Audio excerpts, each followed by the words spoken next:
let's begin with a kind of very quick overview as to why we've actually put this webinar series together. So I'm Kat Reich. I'm a professor in management, and I'm predominantly based at the University of Glasgow in the UK. And I know you don't want to listen to me, but I'm going to just give a very quick context as to why we're here. So briefly speaking, I thought it'd be useful to think about what we think about as second careers and why it's important in critical management studies. Now, second careers is a deliberately general term that we're using to describe people who move sectors, professions, or even schools of thought and paradigms, as in might be the case in academia, more than once during their working lives.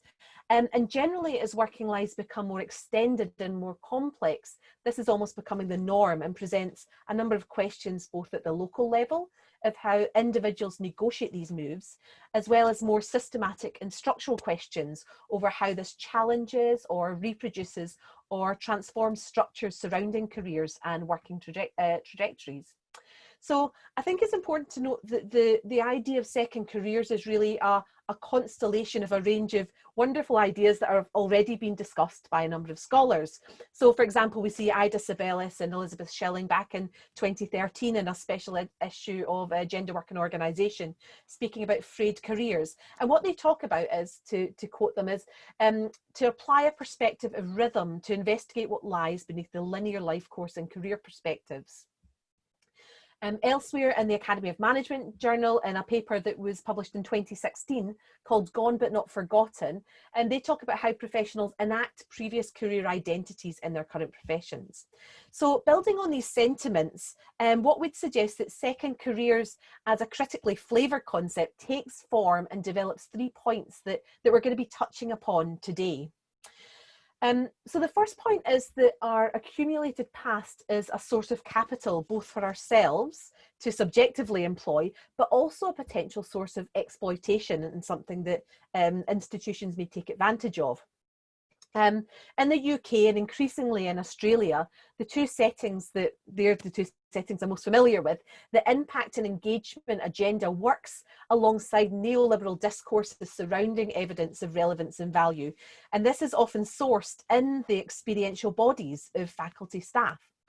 And it also feels particularly timely to consider how critical management studies might reflect on this. So how institutions, for example, such as universities, draw on what could be viewed as surplus capital, especially during this time of the COVID crisis. And this isn't only in terms of an extraction of time and effort from this miasmic space of homework that we experience, but also, in particular to our concern in this webinar, is through the desire for everyone to capitalise, and I use the term capitalise in multiple ways, on this unknown landscape COVID is presenting and mobilise it to become some kind of thought leader surrounding managing COVID. And I think this has particular impacts on those who have come to the Academy later on and being asked to, for example, mobilise networks or contacts or their own experiences in order to provide reputational gains for their institution.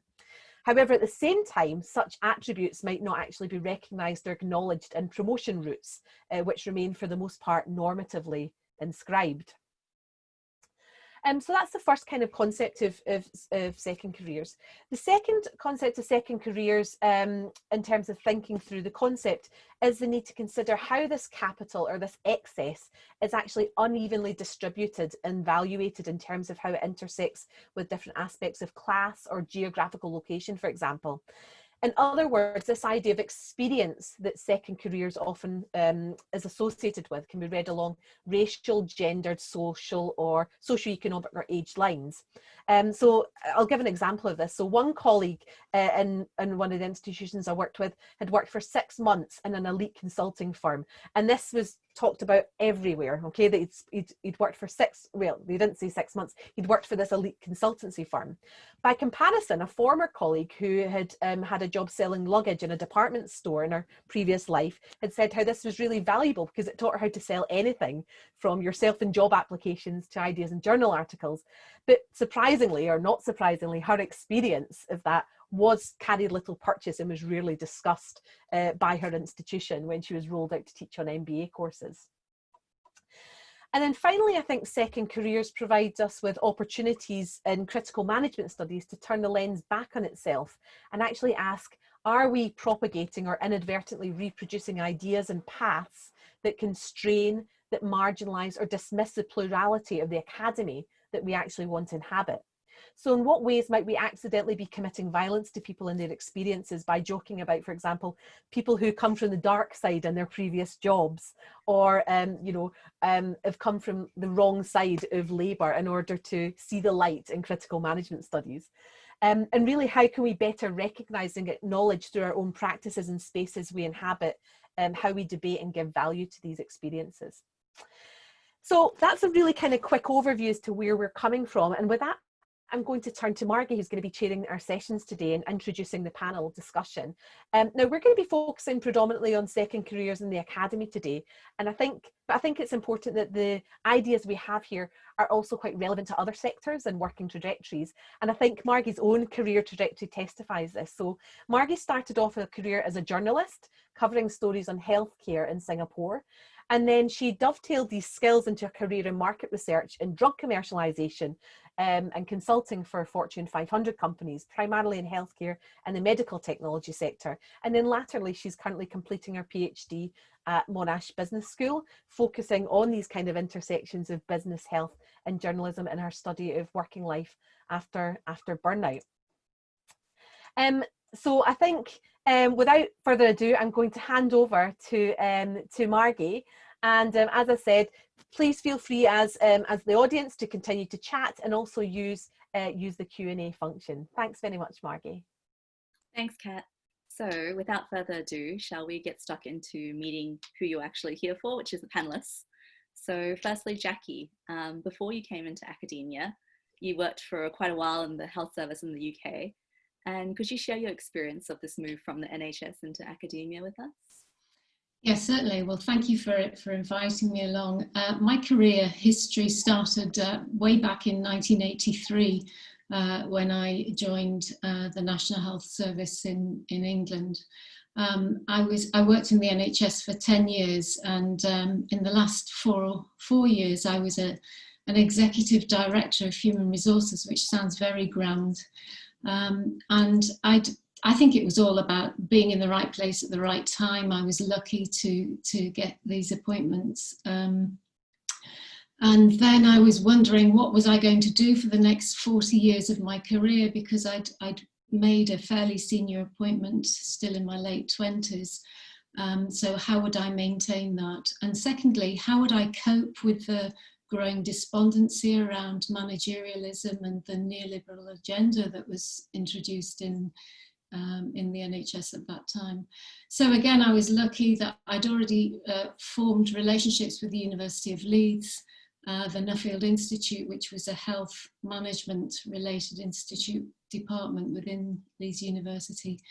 And I got involved in the development of a new master's programme, a part-time programme for managers in the NHS who were looking to study part-time qualification.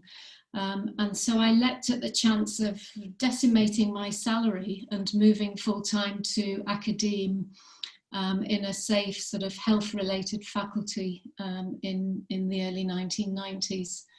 I was lucky to move with some great colleagues there, and I was joined a couple of years later at the Nuffield Institute by Nancy Harding, who's a long-time friend, colleague and co-mentor. And so that started my academic life. I then started my PhD, and again, lucky to undertake that at Lancaster University. They had at that time a part-time critical management studies PhD route. And so I was lucky to be taught by people like Peter Anthony, Robert Chia, amongst others, and discovered a vocabulary, a language through which to articulate previous concerns that I'd had through feminist post-structuralism, through Foucault, through Doreen Kondo's work and identities literature, etc. So that was my introduction to both academe and critical management studies. Wonderful, thanks so much. Right place, right time, and decimated salary very much also relate to my career. Yeah. Bridget, you've had also a really interesting journey, but in your case, you've ended up being a critical management scholar moving away from a business school. So could you briefly describe that to us? Hi there. Thanks for having me. Good to see you. I'm happy that I'm able to talk to you. So I compiled some visuals on where I come from, and I wanted to start with a personal story. In 2006, I found myself working in a public relations agency as a consultant and then senior consultant. It was one of the leading PR agencies in the German-speaking world. I'm actually at the moment in Berlin, and that was in Frankfurt am Main, the financial center. So it was all fancy artworks, all business style, all Frankfurt. And I was working for banks and other financial businesses, and we were working on a retainer consulting them. And one day I received a letter from two pensioners, and they described to us how they've lost their savings on stock investments that were marketed by a bank that we were working for. And I was asked to reply to that letter, explaining that they have been warned and it wasn't our fault and nothing can be done. And then I realized that's actually the wrong way. So you find yourself at the dark side of power, just to pick up on the metaphor that we heard before.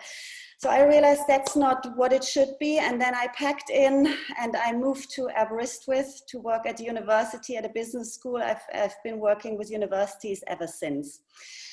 My background is that I actually studied theater, film and media studies and business studies in Frankfurt, which is a combination that at the time has been considered as extravagant or doesn't make sense. So when I spoke to my later PhD supervisor in theater studies, he said, business studies, how can you study such an ugly thing? Why are you doing this? And I said, well, I feel that these worlds kind of can benefit from each other or belong together. Actually, there are a lot of tensions between these worlds that you primarily see in Frankfurt at the financial center. So I'm from the theater, and on the other side you have the world of business, and it is something that I've been looking into in my research, that managers use strategies that we know from the theater to communicate to people, that we see an economic aestheticization of the world in management, in marketing, and many financial areas. And I wanted to look behind that curtain. And that is something that I explored in my research. And this is something that I then, after leaving public relations, continue to do.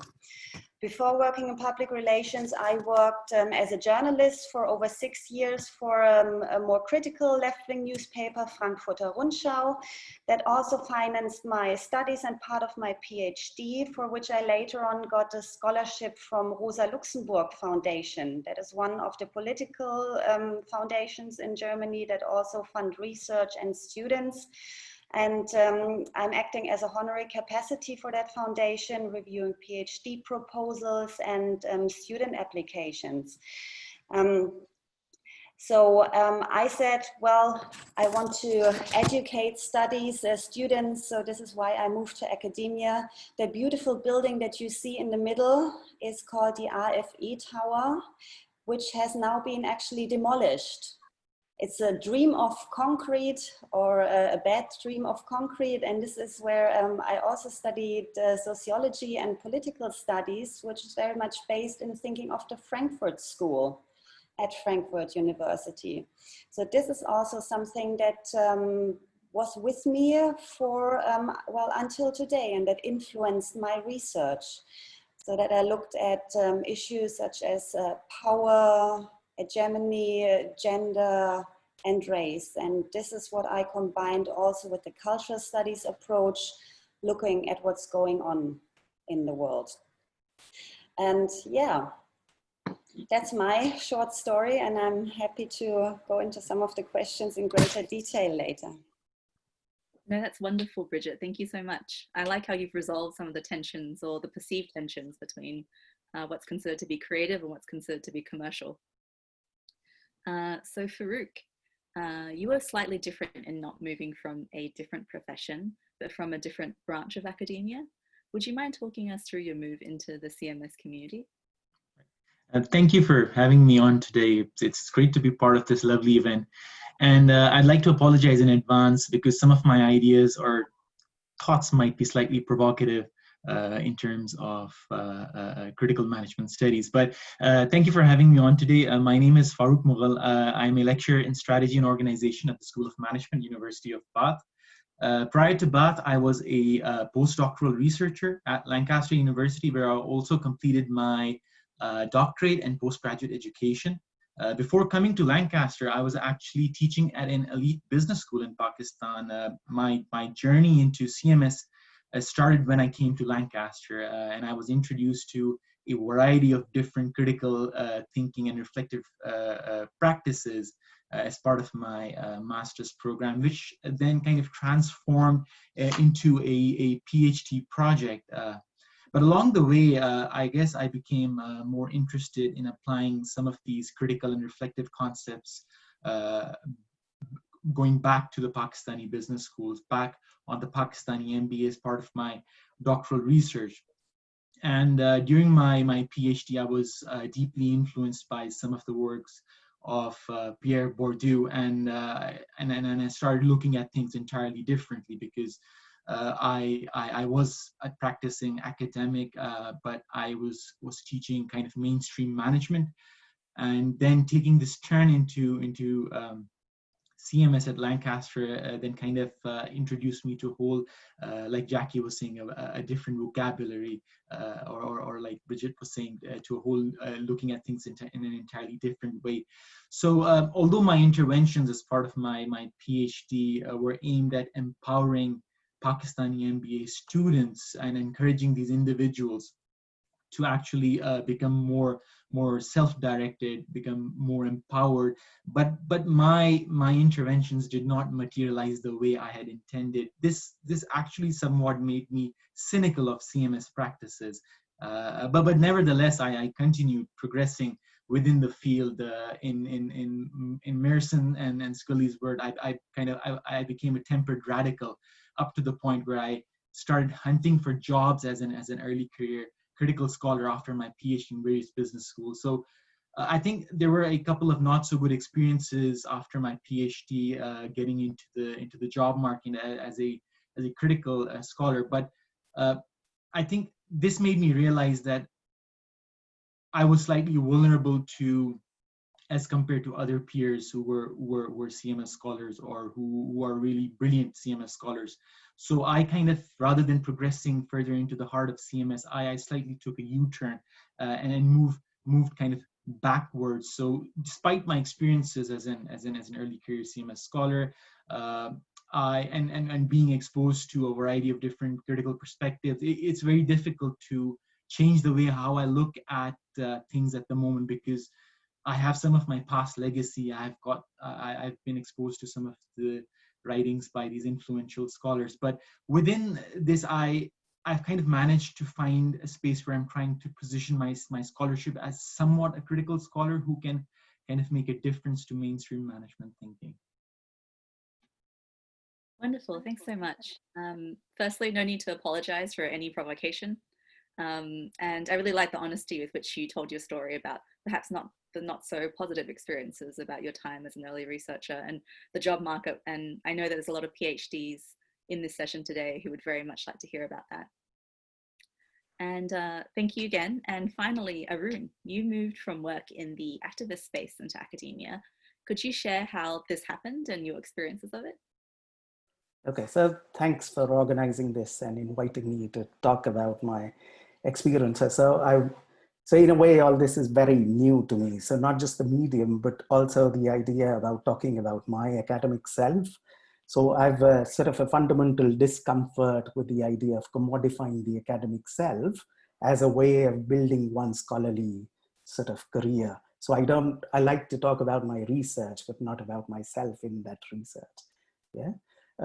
So all this is quite new for me. So I worked for about 8 years as an international development researcher and as a consultant. So I worked with activist organizations, with NGOs, with donor organizations, with government departments, and so on and so forth. And as instructive as traveling to the distant quote unquote field was, I was always conscious of the many worlds that divided me from the people that I was speaking with, encountering, and so on. So in a way, then I was sort of confronted with the dilemmas that most development workers or development professionals, as we now like to call them, face. Equally, I was very tired of sort of living out of suitcases in hotels, traveling so much, and so on and so forth. So returning to academia was sort of like an escape of sorts, yeah?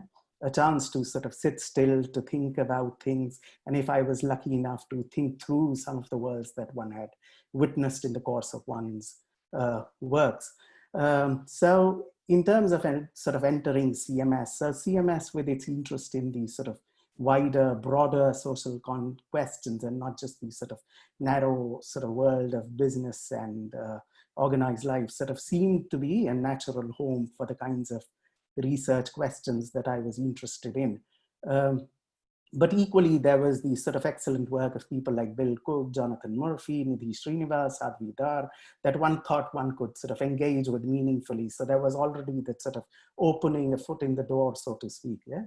But I think there was also a disciplinary thing which was at work. So unlike most people who sort of do a bachelor's degree, a master's degree, and then progress on to a PhD, I was first trained as an architect, and then my subsequent postgraduate degree was in development studies and a tiny bit of sort of applied management thrown in, which I had no interest in and wanted to get rid of entirely. So CMS sort of with its strong singular disciplinary foundation, yeah, or it offered a possible way into academia. It wasn't tied in the sense other disciplines and fields might be.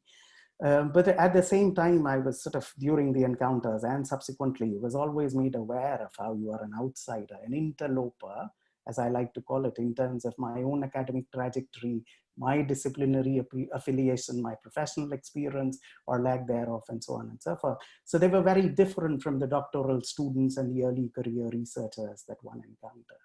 Yeah. And I'm happy to talk more about this idea of an interloper in the subsequent questions. Thanks so much for that. I think a lot of us here can relate to being uncomfortable about speaking about oneself in the work. So thank you for sharing yourself today, and thank you all for sharing yourselves today. I think right now we're going to be moving to the Fireside Chat component.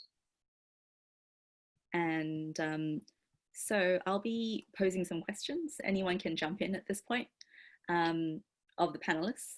And so first of all, shall we start with some second career academics talk about having a very ambivalent relationship with the CMS community. So for example, in terms of having a space where they can explore topics and focus on research that draws on their previous experience, but still feeling as though they have to carefully frame this experience to be accepted by the community.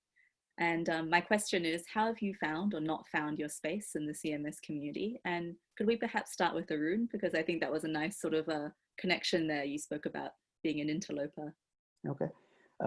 So I think the short answer is no. Yeah, I haven't quite found my space within the CMS community.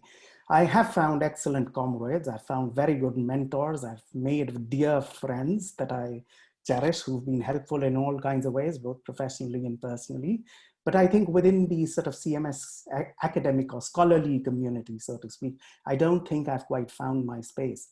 So to be honest, it was sort of quite clear to me very early on in my career that there was very little interest in the kinds of questions that I was asking or answering. Yeah. Equally, maybe I was not quite interested in engaging with the kinds of questions and the debates, primarily around questions of identity and power, that sort of seemed to predominate what CMS was interested in, especially when it came to development organizations. So one of the ways in which I've dealt with it is to personally sort of enjoy the benefit from the friendship and mentorship of the excellent CMS scholars that I have found. But in terms of scholarly work, so for example, I've published in more social science journals instead of management and CMS journals, so journals like Development and Change, Economy and Society. But equally, I've sort of published in mainstream management journals like AMLE. Yeah. And in both cases, whether I'm looking at speaking to social science debates or mainstream management debates, I found there's far more interest among readers and reviewers to the kinds of things that I'm saying. Yeah. I think there's also sort of one bit to say, which would be around how I find very often that there's the idea of speaking to a very narrow range of debates within CMS in terms of citing, in terms of referring to certain Western scholarship. Yeah. And because I was more interested in the world, in writing about the world that I came from, and not just sort of converting it, translating it into a field that I could write about, I preferred to sort of take my work to journals that wanted to hear what I was saying instead of having to reframe my work so that I could speak to CMS community. Interesting. I'd like to hear your take on it as well, Farouk, because you mentioned you had some early experiences that were perhaps a little bit uncomfortable. Right. Yeah. Quite similar to what Erin was saying. I'm still trying to find my own position, and like Erin said, and I really like what he said, and it resonates with some of my experiences, that I don't think I was kind of asking the right questions and answering the right questions, as well as being part of those movements which really dominate CMS, and then they continue to dominate, and then I talk more about that as we move on. But during my PhD research, like I've said, I became more cynical about critical management studies, because the people who I wanted to empower ended up being disempowered. And then I thought that these methods that I'm trying to apply do not apply in a non-Western context. They're developed in a Western context. And they only managed to kind of unveil or scratch the surface and really do nothing, because one needs to really sensitize these concepts of CMS. So I think I was exposed to these concepts in a position and in a time and space where I was deeply influenced, and I thought, well, maybe I can really take these ideas and take them elsewhere. But they didn't happen. So I think I was driven by my eagerness as someone who had experienced these exciting new ideas and ways of looking at the world quite differently, and wanted others to experience things in the same way. But I guess critical management studies doesn't really or shouldn't really operate in this particular fashion, or if it is the case in other studies that I've not had a chance to look at. But I think as an early career scholar, I think I thought I could actually make people realize the taken for granted assumptions and power relations in their everyday life, and make them aware. But ended them actually constraining them, and it in turn constrained me as a scholar. So I think that I became more and more doubtful about CMS and how it might be normative, where certain thoughts and ideas about empowerment were limited to a particular class, culture, or society. So now on the back of these experiences, moving into the job market as an early career CMS scholar was not easy. I was already vulnerable, I was doubtful, I was cynical, and I had an opportunity to engage with a really well-known CMS scholar as part of these traditions we have when you're hiring or recruiting scholars. We have these conversations with one-to-one conversations with really big scholars or peers. So I had an opportunity to talk to a leading CMS scholar. In trying to help me, this leading scholar actually destroyed my intellectual project as a critical management studies individual. So for me, I think there are three takeaways, if I could summarize my experiences from my PhD to the job market. I think, first of all, for me, new ideas are risky and less likely to be accepted by mainstream CMS scholars, and innovation in CMS theory might not always be a welcoming act. And then finally, I think CMS scholarship is really dominated by certain movements or agenda, and if you're not part of it, if you don't fit within, then there's a lot of risk in fitting into the whole CMS structure. No, that's such an interesting take. I think CMS, it sounds like CMS as a body of scholarship also has, in and of itself, as an institution, and perhaps needs some self-interrogation of its own hegemony. Thank you so much for that. Bridget, I'd love to hear from you as well, given that you had some tensions to resolve in your career, which was very much interdisciplinary, and I'd love to hear your thoughts. I think how one relates to the CMS community also depends on where you work. So when I worked at the University of Essex, that at the time, like 7 years ago, I think many people have left, that really has assembled many critical scholars that were using just the same critical approaches, and you see them and you interact with them. So that made me feel like being part of that community. When then I returned to Germany, the CMS community is really small. Must have been around 10 to 20 people. So Roland Herz, for example, has published on critical management studies. I can exchange some views with one of my colleagues, but generally it would help to kind of be in contact with them. What always helped me was the conferences that I visited, because this is where I really felt there is a community, there are the people, the faces, you can speak to them. And that is really different from the interaction when you submit a journal to an article to a journal. So all the conferences that I've visited, I really enjoyed the discussions. And I also have a very positive memory of the initiative of Women in Critical Management Studies that Jo Brewis, she has organized reading groups, or a critical friend. So this is something that as a woman, in the patriarchy, I found really positive, and that helped me feel included. I really like, oh, sorry, no. No, that's fine, that was it. Thank you. I really like your point about the idea of having like ecosystems of scholarship, and how perhaps an institution is constantly changing and movable as well. So if no one has anything to add to that topic, I might move on to the second. Super. So my second question is that many find that while CMS positions itself as critiquing and challenging structures and normative processes, it's still guilty of reproducing very traditional expectations of what an academic should be, which was raised just very recently. And has this been your experience, and how might this be changed? So I might start with Jackie, since we haven't heard from you yet. Okay, thank you. Yeah, I think I felt a commitment to critical management studies in its early days, and liked the notion and the ideas of challenging mainstream assumptions and stereotypes and power asymmetries, etc.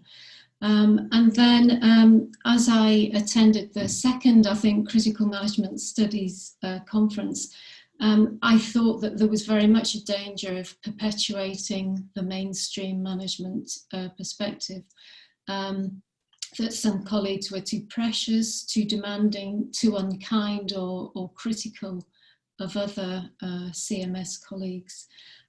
So I was concerned about how that notion was carrying on perpetuating. So in terms of change, I think there were 3 points that I'd really want to make. And the first point is relating to an article that Nancy and Brendan and I wrote in the Critical Perspectives on Accounting a few years ago, which was about accounting for ourselves and looking at the academic self. That our sense that is that we need to make sure that we turn this reflexive and critical lens on ourselves too. It's very naive to assume a position of a critical scholar as though we get some privileged access to ethical approaches to work or practice. So we need to be clear that we challenge our own assumptions. And I think then we also have responsibilities both at micro and macro levels. Firstly, at micro level, we need to challenge these assumptions and provide opportunities for these discursive and material and embodied and, well, in my terms, my interest, psychosocial analysis that really gets to the heart of issues around power and control and explorations of inequalities that perpetuate in our working lives. But I think there's also scope for more macro change that seek to address questions.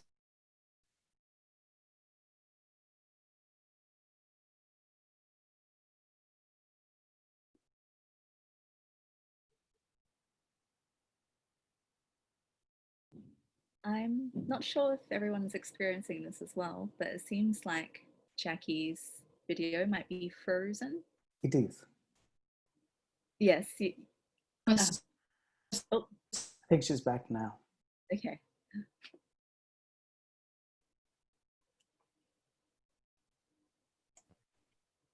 How about in that time while Jackie Justice this leadership journal recently.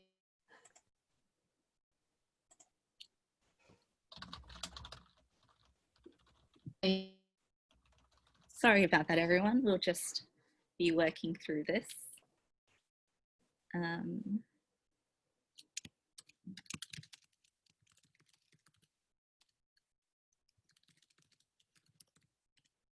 I'll sort out Jackie's connection if you just want to move on to the next point. Am I still unconnected? Oh, we can hear you now. Okay. Okay, I don't quite know what happened there. Sorry. That's okay. No, not at all. We lost you from about around the macro challenges section, if that's all right. Okay. Yeah. So I was referring, I think, to Dennis Turish's ideas on how we should stop treating publishing as a game and start thinking about our research in terms of saying something more meaningful. And I think we've seen this in the start of some special journal issues, such as recently the Leadership Journal, the Sage publication had a special issue on the pandemic with some great papers by colleagues, including Dennis and Suze Wilson, Keith Grint, Svelestra and others. And I think so I think there are ways of improving, but I think we really need to challenge and question our own ethical practices. Thank you for that, Jackie. I might turn to Arun now, because you mentioned that in comparison, you mentioned that you found good personal relationships within CMS, but perhaps not a place for your work. Would you mind elaborating? Yeah, so to sort of return to my earlier point of being an interloper, yeah, I want to recall two specific instances, yeah, one of many that I want to add, yeah, that were a reminder of my own outsider status and would sort of work to reproduce structures that CMS spoke or had ambitions of critiquing, yeah. So the first one is from the time when I started applying to doctoral programs. And before I say more about the incident, I also want to sort of say that just as one encountered people who were trying to act as gatekeepers, one also encountered people who went above and beyond what one would expect from a prospective PhD supervisor. Yeah. So I also encountered people like Chris Gray, Jonathan Murphy, Bill Cook, Sadhvi Dar, Marta Kalas, who were extremely encouraging, who sort of talked about what could be the prospect of doing something like this, why was it important, what CMS could offer, and so on and so forth, but equally working through the pragmatics of the admission process, the financing for doing the PhD, and so on and so forth. Yeah, but to return to the incident, so when I wrote to one of these sort of leading figures of CMS, he took no time to remind me that I was an outsider. And he sort of went on to say that he received hundreds of such requests, such as mine, every day, and therefore he had no reason to help me. So the sad part for me was not that he was not interested. It would have been perfectly fine for him to critique the proposal, to say that it wasn't up to scratch or that he wasn't personally interested in it and so on and so forth. But instead of responding to the specifics of the research proposal, he was responding merely to who I was and what career trajectory I came from and which part of the world I came from. The second incident happened when I briefly pointed out again a few years ago to another leading CMS scholar in a room full of white European men and women in a paper development workshop that their conception of what the special issue was about was remarkably Eurocentric, to which his start comment was that I should learn to walk before I run. Once more, it had nothing to do with my own paper's arguments, but the fact that he chose to comment on only that one point was a reminder how I didn't belong. This time, in terms of my race, how pointing out that I was an outsider. So in Provincializing Europe, Dipesh Chakrabarty talks about how European scholarship is written in deliberate ignorance of other worlds.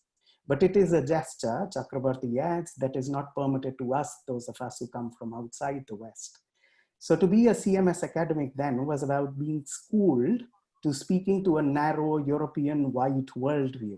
But our own otherwise valuable lessons from our prior careers or the worlds that we came from counted for very little. So I want to point out that these are things that go on, and not just me. I think there are other doctoral students, early career researchers, including how Farooq is talking about his own sort of experiences, where CMS scholars, some of them, while some are very kind, some of them actually work very actively as gatekeepers to ensure that certain worldviews, certain scholars are not allowed in. Mm. No, thank you so much for sharing that, Arun. Oh no, I'd just like to add to what Arun just said, and it's an interesting example. It just reminds me of my experience of a similar paper development workshop, and I was asked to stop thinking with my fingers. So I was so eager to write down what I wanted to write down and not thinking about what needs to be written. Was quite amazing, because I was asked to not to actually do what I wanted to do and slightly mold it in a different way to be more polite. But yeah, I see what you're saying, Arun. Thank you so much for sharing those vignettes with us. They sound cleansing as experiences. But moving and thinking on more broader topics, and to use a problematic term that we've spoken about already, which is the idea of capital. Universities increasingly recognize the capital that academics with previous experiences have, and how it might be used as a way of extracting surplus value from their employees. What are some of the consequences or productive possibilities of universities using second career employees this way? So Farooq, actually, I'd like to start with you. Right, I think there are two ways of looking at this. I think something that Jackie was saying earlier about Dennis Turish's paper, I think there are two ways of looking at it. First, I think the issue with CMS as a field in the coming years will be around publishing research that matters and genuinely creates impact. And I think personally, as someone who does a lot of boundary work in my own scholarship, because I think as I've moved back from and stopped progressing further into the heart of CMS and coming back and kind of assuming a more liminal or a betwixt space between mainstream and critical management studies, I think there are some positives here, especially from the kind of work that I intend to do, or at least where I will eventually find my position as a scholar. I think it will. This where I'm located, kind of at the betwixt, I think it should allow ideas from CMS to venture into new directions without the risk of being accused as theoretically engineering critical studies, but still being able to undertake research that genuinely matters. But the downside of this, I think for CMS, would be that as a field, it's becoming more and more fragmented. In the past few years, more and more scholars from international business, accounting, strategy have entered the field who engage with critical theory without identifying themselves as critical scholars. So I think there is a need to use people's experiences who've entered CMS as second careers. And I think there's a lot to gain from, personally, I think there's a lot to gain from my personal training as a mainstream management studies scholar going into CMS and eventually finding a position right at the boundary. So doing a lot of boundary work has made me realize that I can do research which applies some of the critical abstract concepts of critical theory, but still make a difference, rather than be stuck in those archaic debates that some of the scholars or gatekeepers love to recycle. And I think it's time to move on. That's the first. I think the second way, from my personal experience, to look at this is that there's a lot of pressure on early career academics, especially entering business schools in the UK. There's a lot of ref pressure on us to publish in top ranking journals, and it's really difficult to publish critical studies papers as an early career scholar. So I think what this does is that this stretches the ends far apart. And I personally believe that some ideas from CMS need to invite people's experiences from the other side. And I think otherwise, I think that these ghosts of CMS will still keep lurking around for a very long time, and they will not actually allow this innovation that I was talking about. Thank you for that. Bridget, I'd love to hear your views on this particular topic, if you wouldn't mind sharing. So my perspective, so it also depends from the country we are operating in. So in Germany, we don't find ourselves under that ref pressure that you have in the UK. So there is a pressure to publish, but it's not like that strategic structured tool of oppression that I personally have perceived in the UK. Also in Germany, higher education has like 3 dimensions. That is like a form of higher education where people also work and then visit university. There's the University of Applied Science, where I am at, and there's the traditional universities that also award PhDs. To work with the University of Applied Science, you have to show professional experience, and that's like the Berlin law for higher education. You need to have like 3 to 4 years outside the university from practical experience that you're bringing in. That makes sense. For example, at my university, I have colleagues who worked as a singer who touring international. We have also artistic professorships. Another colleague of mine, he was directing an orchestra and touring the globe. So we have the singers, the musicians, and we have people also from the film business and other people. And people like me who don't have that long academic experience, ex-academic experience from the other world. So it's a mix, and that makes sense because I don't know whether I've mentioned this. I'm head of studies of a program that is creative industries management. That helps us because we want our people to find jobs, and the networks is what is so important for us. And the creative industries particularly is looking at precarious working conditions. So all the experience that we can bring in, all the networks we help, that helps our students, and I want them to find a job afterwards.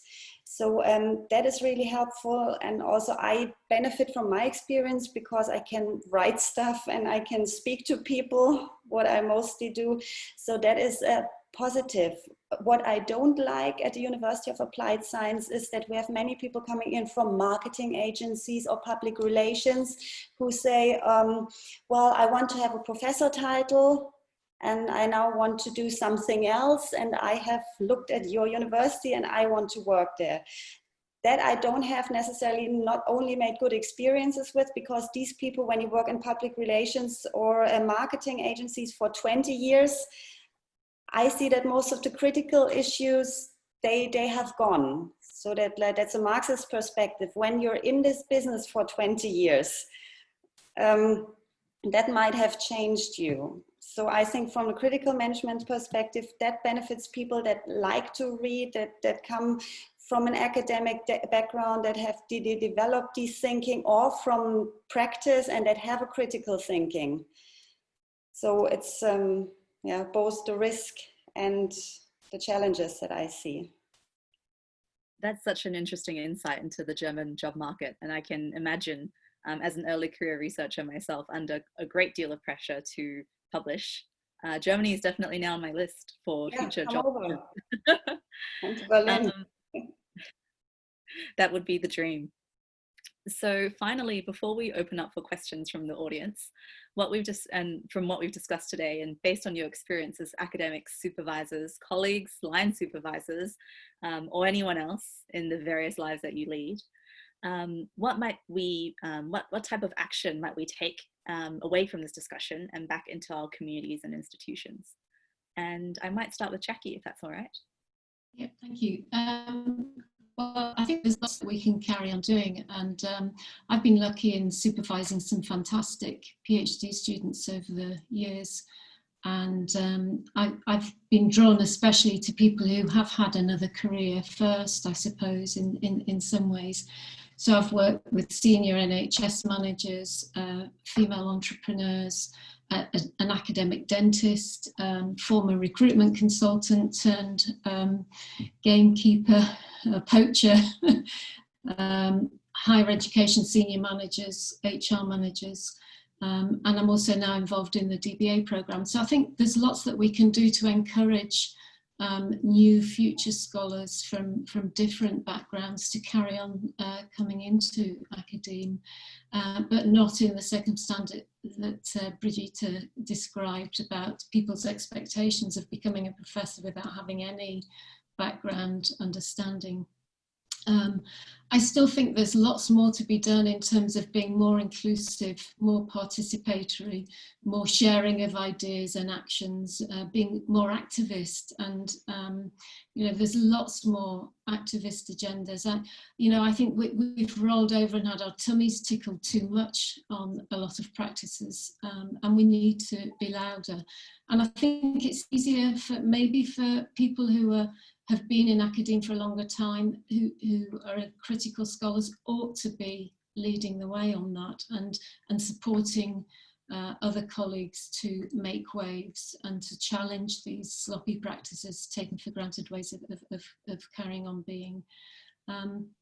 So I think we need to encourage such platforms such as today's webinar to become more creative and to give voice to our concerns. And I think I've learned a lot from the discussion so far today, and found some of it quite disappointing, that, you know, these are continuing to be perpetuated, these inequalities, these Western assumptions about how we work and see the world and practice.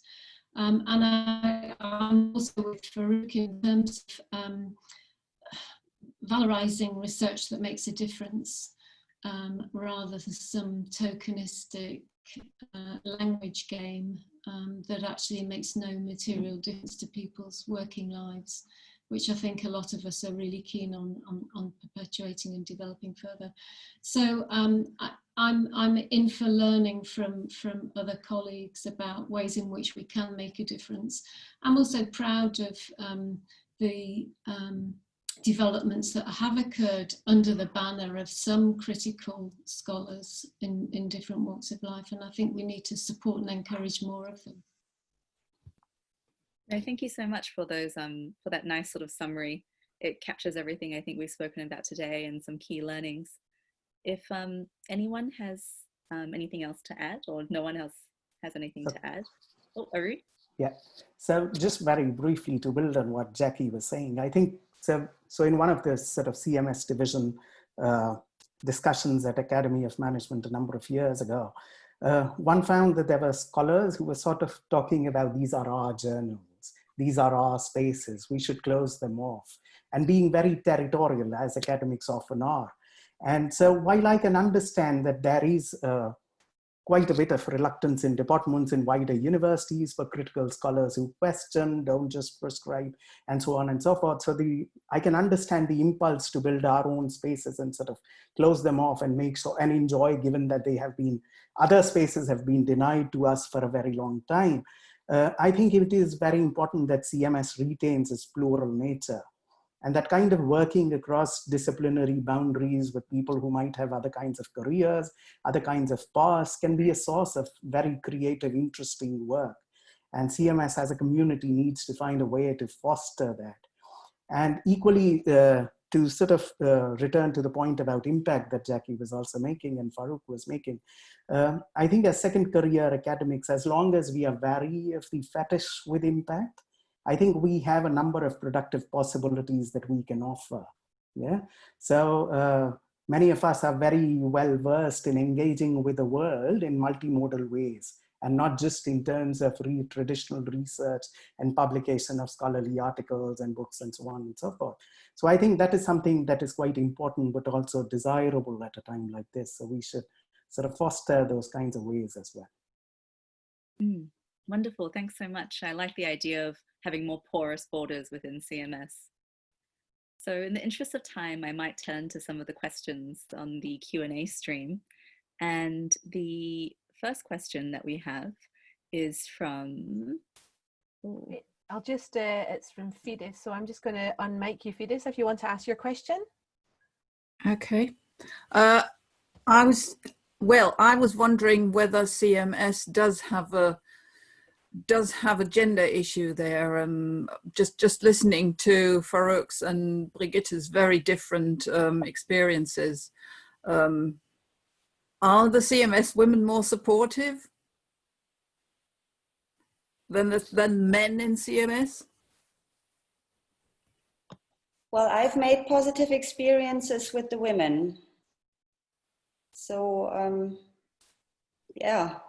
No, I found that was really like a sisterhood, that was a supportive environment. Maybe some of the other audience members that have been interacting with this community may share their experience. I think in my personal experience, I've found it depends on who the academic is, what their area of research is, what their agenda is, to be honest. And I would still think that there are issues within the CMS Academy, and it really needs to, we need to unpick those issues. But I felt that women in CMS have really understood some of my personal experiences as being marginalized from time to time. And I think this needs to come out more openly for other scholars to understand that it is really difficult to work on these preset ideas that we have about CMS and to keep pushing their agenda forward. But I think that there is more work to be done on this. Thank you. Yeah. Yeah, I mean, I would share the thoughts that have been raised. I think my experience is that there have been a strong community of women CMS scholars who have been very supportive, and sometimes some male colleagues who haven't. But I'm always a bit worried about generalizing across the whole groups.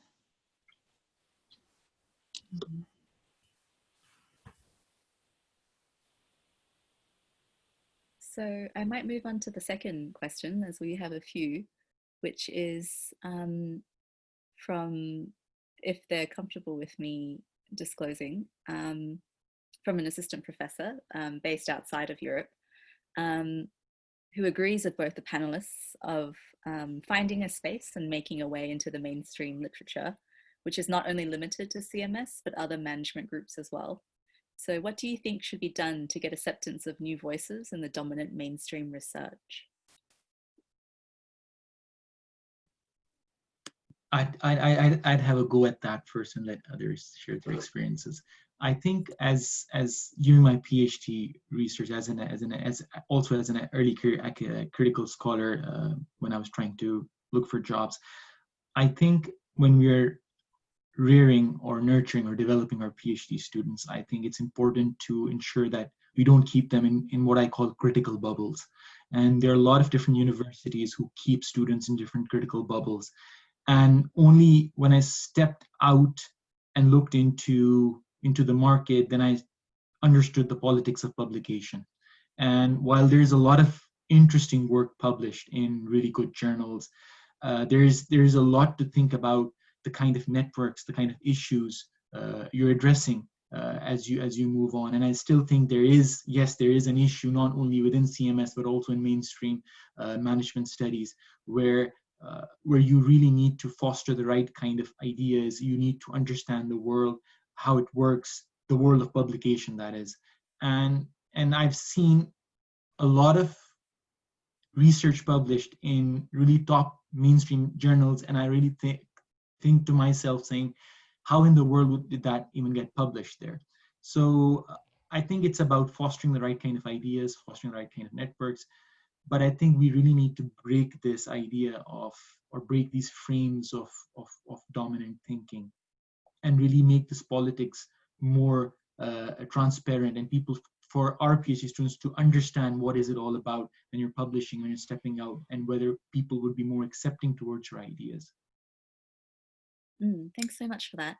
I might actually ask the person who asked that question, Humira, would you mind sharing your thoughts? Yeah, can you hear me first of all? Yes. Oh, okay. Um,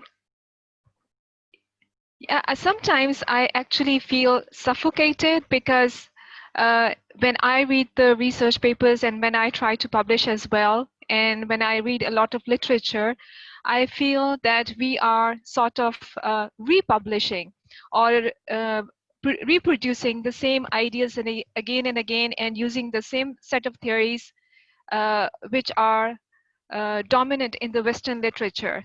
So actually now I've started to think maybe I should leave this profession and move to somewhere else because I feel very suffocated now in academia because of the pressure of publishing and because of not finding a space for my own voice. So I don't know if others feel the same.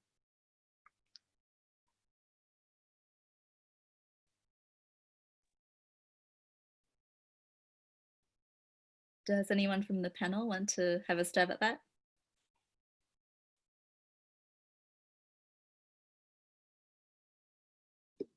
I don't know, I'll have a go, but from my experiences so far, I think there's so much scope for interrogating through new lenses, calling on different perspectives, looking at new ways to think through, to interrogate people's working lives or whatever our particular interests are. So I'm still excited by the prospect of finding new, more innovative ways of doing that. And I think there are journals who are receptive to these practices without them necessarily being ghettoized into CMS or particular gendered or other social identities that prevent our voice from being heard elsewhere. So I suppose maybe I'm an optimist by nature, but I think it's important that we try to keep those voices coming and target against the potential of silencing of other than mainstream ways of thinking and behaving.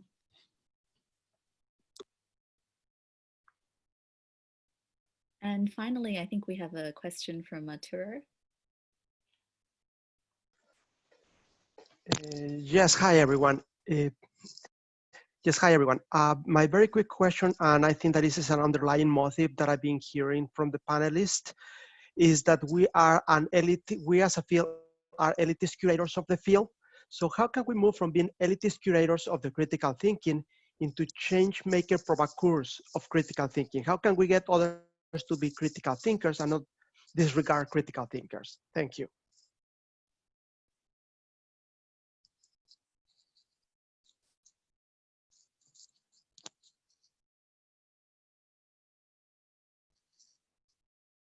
Arun, do you perhaps want to have a go at that? Sorry to single you out.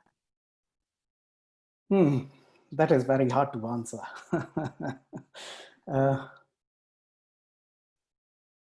I don't really know is my honest answer, but I think, okay, so one of the ways in which one can think about it, so for example, unlike business and management, humanities has had this crisis for much longer, yeah, than what we are facing in terms of specifying what is their relevance to the wider world, articulating what is their impact, and so on. And I think we can learn something from those kinds of arguments that are being made within the departments in our own universities. And I think there is something that we can learn from how they articulate their scholarship, make a case for their own relevance, and talk about the kind of impact that their work, things they teach, the scholarship they do, has been doing it. Equally in, say, for example, in history, there is the entire idea of the public historian, yeah, who engages, who talks about the contemporary relevance of cutting edge historical research and so on. So I think there are sort of models which are available. I think we need to sort of begin to explore those kinds of models which are available in other disciplines and fields. There are equally other media that academics have been using, curating art exhibitions. One of my colleagues at York, for example, has been, instead of just writing papers, has also been running film screenings and art exhibitions. Other colleagues have sort of been doing public screenings of documentaries that they have made. And these are not sort of supplementary to each other, but each one of those media are standalone products in those, in that engage with the public in their own way. So I think so what I'm trying to say is that there are models available in different parts of the university that we can probably learn from. And equally, we need to diversify the ways in which we communicate with the wider public and not just the academic public. Thank you. Let me pick on that. Great that you mentioned this. I also think that's a question: how can we be more performative in the way of interacting with people? And coming from an art school, I have seen some documentaries on topics. So I guess it would be a nice idea to explore artistic methods or other ways to disseminate research findings or do little things. I have once with a colleague done a gorilla knitting initiative in the business school itself, just to point out that we feel alienated in the space. Maybe we could do more artsy stuff, gorilla arts, other things. Theater workshops. Fides has been speaking to us as a group. She's doing dance workshops to show the embodied nature of leadership. So stuff that engages people. And also I would agree with what you said, in the university and in the public, that we offer different spaces of interacting with people. And I think such artistic methods or films or an art exhibition, that's a nice way to draw people in. So not advertising academic discussion, but something that people can more easily relate to, and that opens different ways of playing with their own associations and contributing. That would be ideal. Also, I think within CMS, I think there is still a lot of methodological and disciplinary divide, and I think it's about thinking how we can bridge those gaps, like Arun was saying, just to see what others are doing, like Bridget was saying too, to really pick on ideas where we can really disseminate our research and findings. And I think going back to what Homera also asked about feeling suffocated, and I think the more and more early career scholars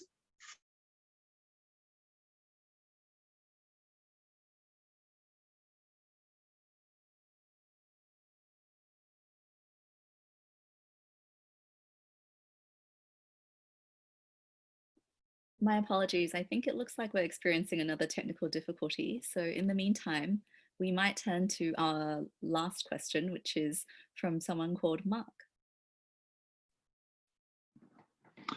Oh, hi. Hi, everybody. Thanks very much for all of the thoughts. It's been really wonderful to listen to it. As someone who is joining the academy late on, after having worked for 34 years in organizations, in the field of organizational psychology, CMS provides many things, but one of the things which has prompted the question is that it seems to me, as I try to find my space and footing in this world, and certainly in the field of psychology, which is not known for its critical kind of views in some ways, I tend to find myself, as we've heard, othered and standing out on a ledge, and having to put myself into places where I, from a critical point of view, which may seem, provocative, which is fine by me. However, the question I've just put here is that I'd be really interested to hear, in terms of that, how or what tools or techniques have you used to keep yourselves both optimistic and healthy about the idea of CMS when it's put into practice? It seems to me that it does require a lot of personal resources, because you can't switch off in some ways. You're always thinking about how you can view things and to kind of interpret things in different ways from a critical stance, and that can be quite tiring. So I'm just generally kind of interested from a personal point of view, how you go about not losing hope in some ways.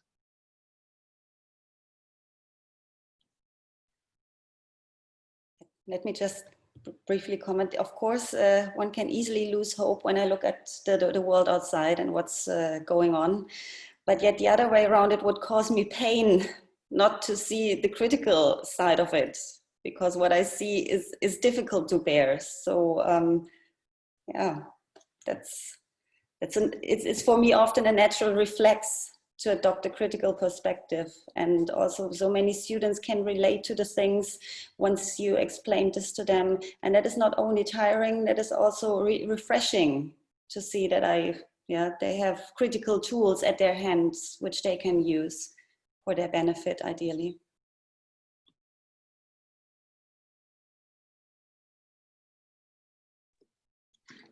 Oh, Yeah, sorry, sorry, Mark. Sorry, I was just about to respond to that. Yeah, yeah, I completely get that, and I think that part of the sense of when you are up in front of students, we're lucky at Birkbeck because we have quite a very diverse and in some ways quite a mature audience that come and study with us. Is to see people's eyes opened and actually saying, I don't believe I was even allowed to think this way or to challenge these things in organizations. And that, you're right, in that respect, you know, that is a big payoff.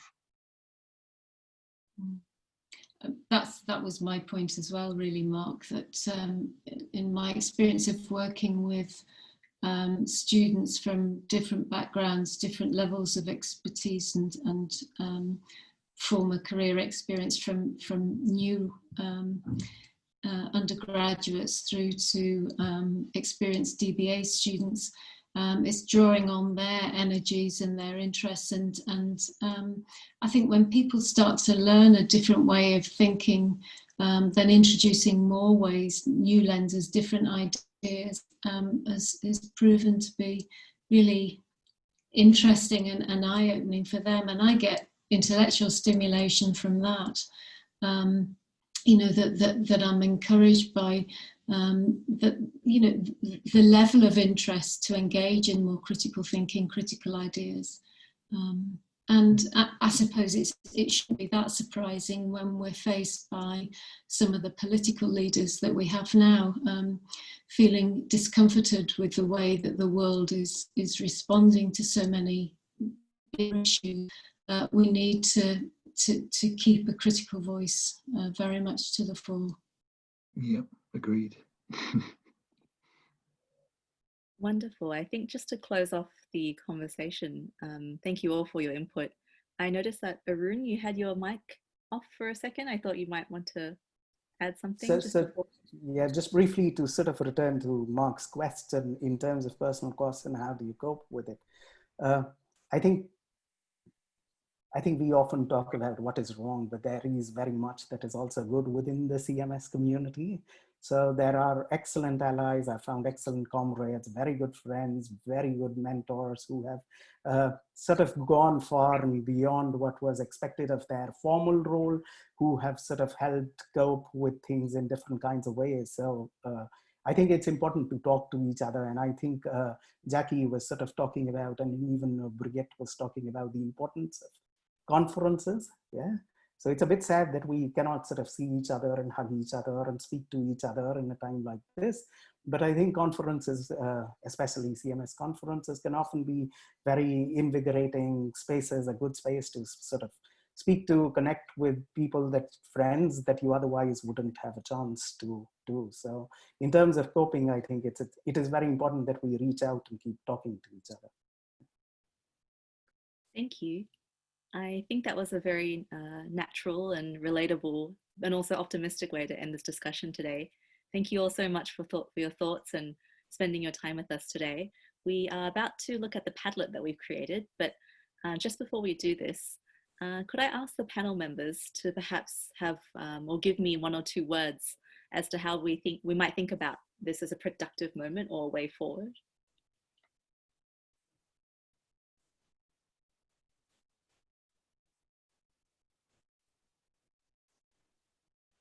Perhaps thinking differently?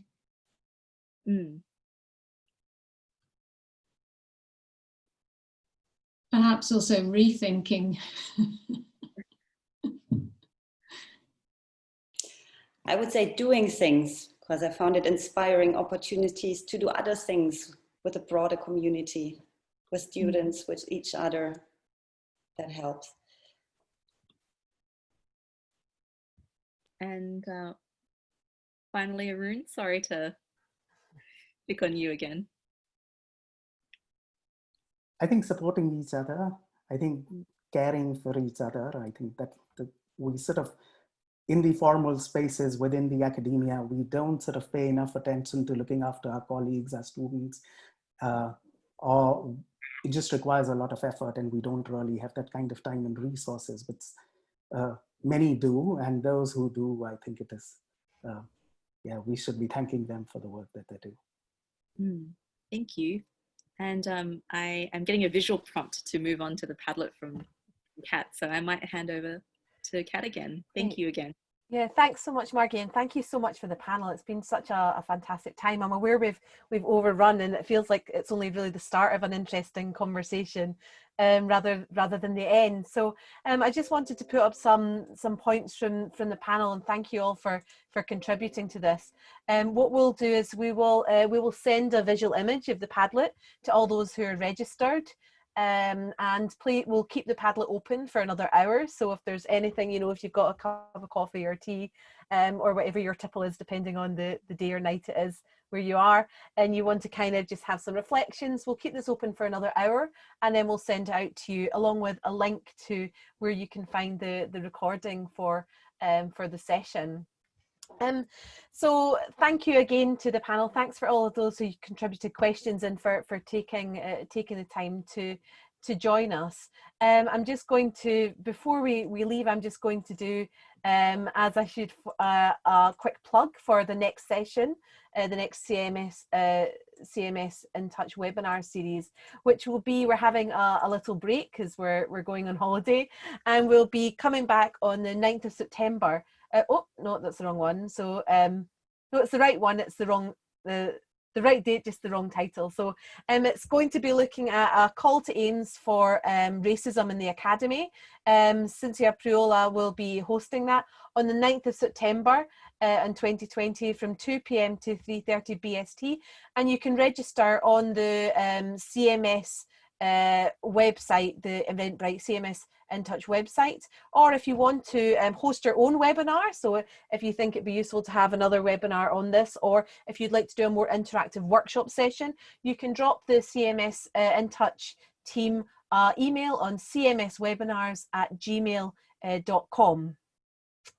In the meantime, again, I'd like to thank everyone who's involved, and hopefully we'll see each other in body and in mind soon in another forum. So thanks everyone for joining us, and hopefully we'll see you on the 9th of September. Thank you.